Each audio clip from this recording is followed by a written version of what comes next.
Hello, my name is Tylluan Penry. I'm struggling with my shawl. I'm an author, I'm a witch, a solitary pagan witch, and I founded the Wolf and Howl Press.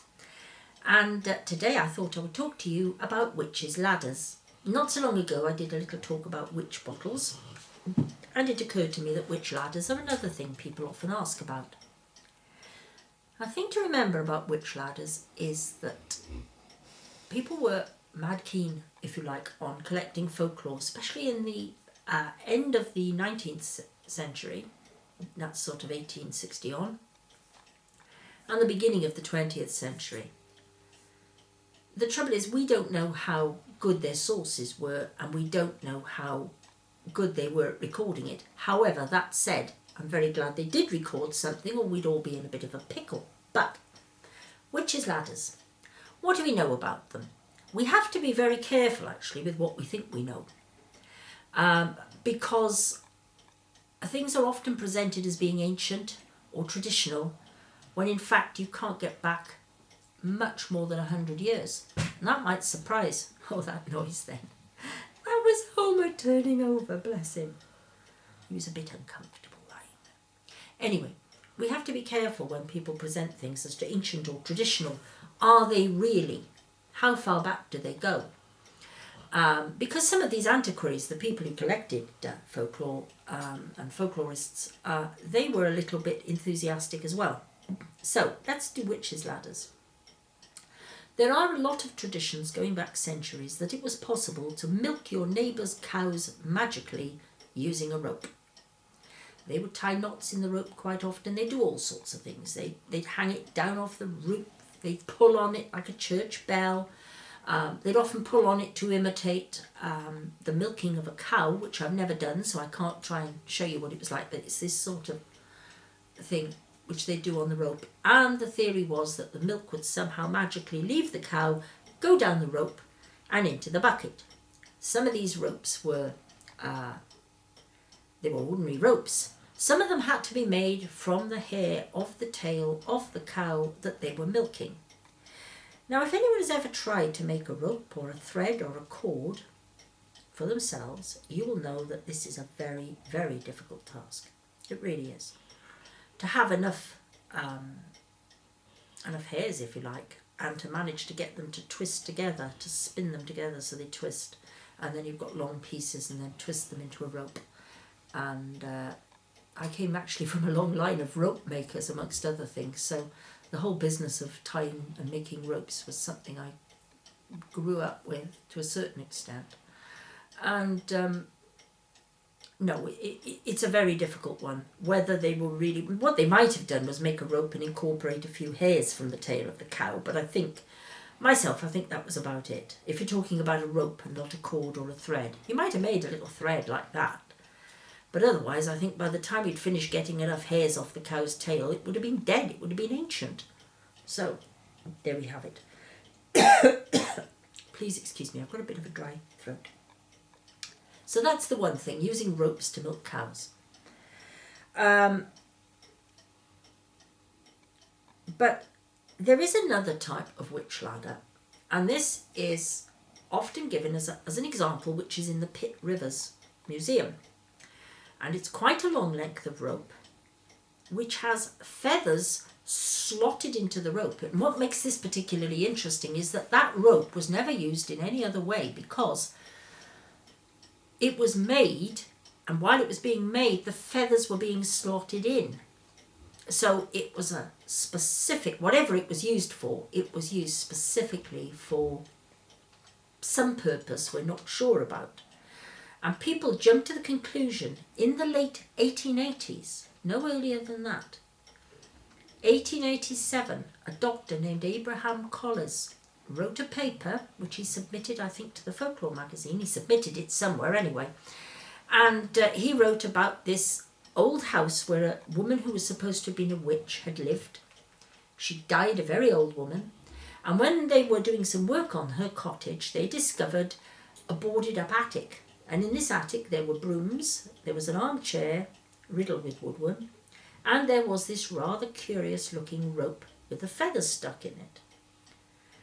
The workman, no less, leapt to the conclusion that the chair was for witches to rest in. The brooms were their flying brooms, and the piece of rope with the feathers in it, and it was quite a long piece of rope, that was a witch's ladder used for magically milking the neighbours' cows.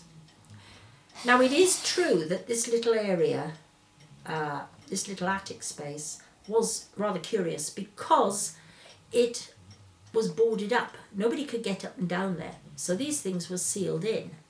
But we shouldn't give too much credence really to that, or too much worry about it, because, I mean, let's face it, people do a lot of things. They might just have had junk and said, oh, chuck it up there, it's no use.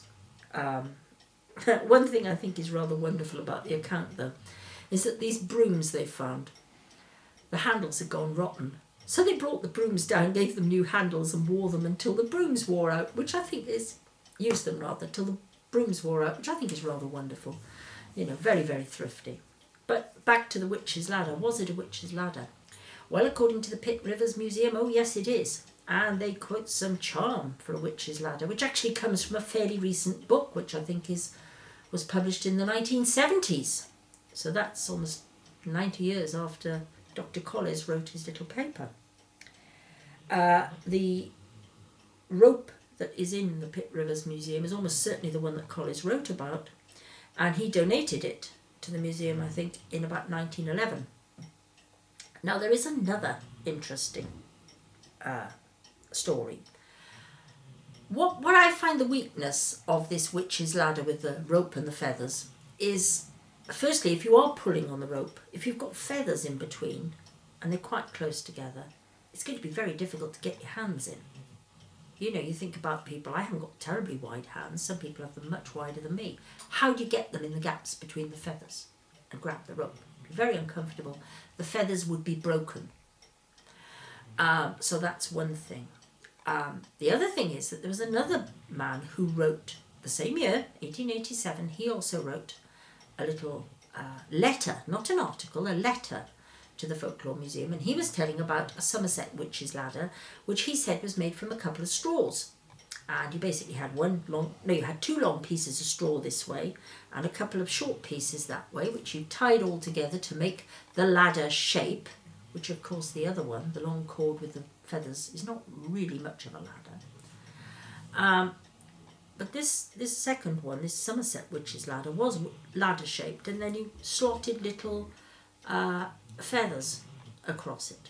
And then what he said happened was you swung it. So you swung this straw ladder with the feathers in it, and you basically said, heat up irons, turn to butter, milk, do this, do that, and all will be well.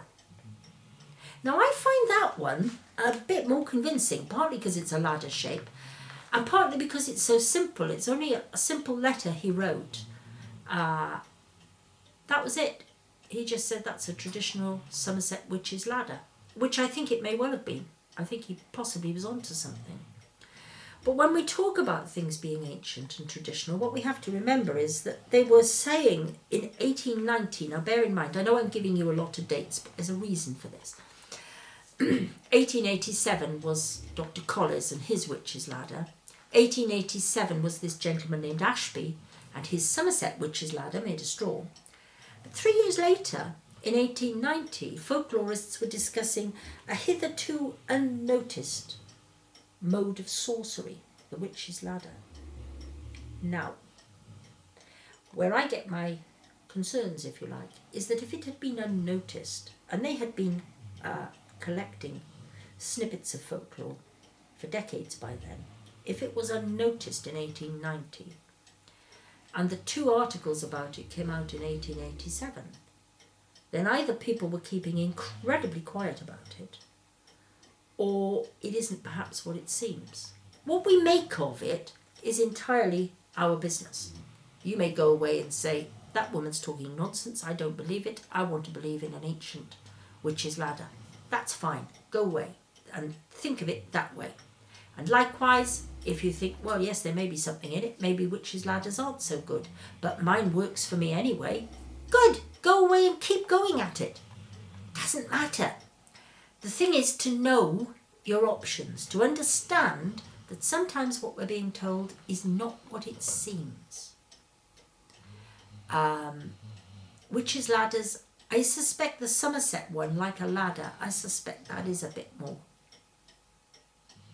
genuine somehow. I don't know why, just a feeling I've got. The other one, nobody ever said it was a witch's ladder really, only the workmen who found it up in the roof. And they had a witch's chair, remember, as well. That's what they thought it was. So these are all interesting things, and I hope you found it interesting, a little bit of food for thought. And I mean, if it works for you, if you're using this sort of magical tool, if you're using it and it works for you, don't stop. Don't suddenly think, maybe I shouldn't be doing it. Please go on. That's not why I'm talking about it. I'm just trying to inform people, because good information is hard to come by. And that's what I'm trying to provide. Anyway, I'll stop at that, I think. Thank you very much for listening. Goodbye.